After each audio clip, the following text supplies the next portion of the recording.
মাটির চুলায় বানানো ডিম চিতই পিঠা আসলে অনেক স্বাদ। আর এখানে যে ভর্তাগুলো দেখতে পাচ্ছেন, সরিষা ভর্তা, শুটকি ভর্তা, ডালের ভর্তা, তারপর হচ্ছে আপনার আরও কয়েক জাতের ভর্তা আছে। আর ভর্তাগুলো মানে অসাধারণ। এই দেখেন উনি চিতই পিঠাটা নামাচ্ছে, মানে এটা হচ্ছে ডিম চিতই। এই পিঠাটা মানে দেখতেই বোঝা যাচ্ছে এটা অনেক টেস্ট হবে। সবার বানানো পিঠা আসলে ভালো হয় না, কিন্তু উনি যে পিঠাটা বানাইছে, উনি যেই মানুষের হাতের কিছু আপনার জাদু থাকে, এগুলো আসলে মানে যারা যেটা বিষয়ে খুব ভালো পারে সেটাই খুব ভালো জানে। এটা খুবই মানে খুবই ভালো হয়েছে।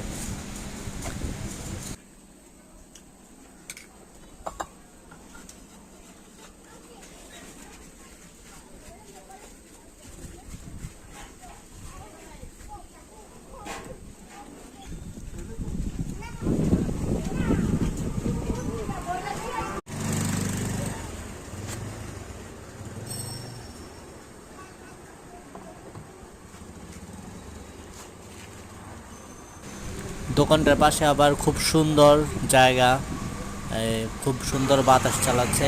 এই যে উনি আগুন বাড়ানোর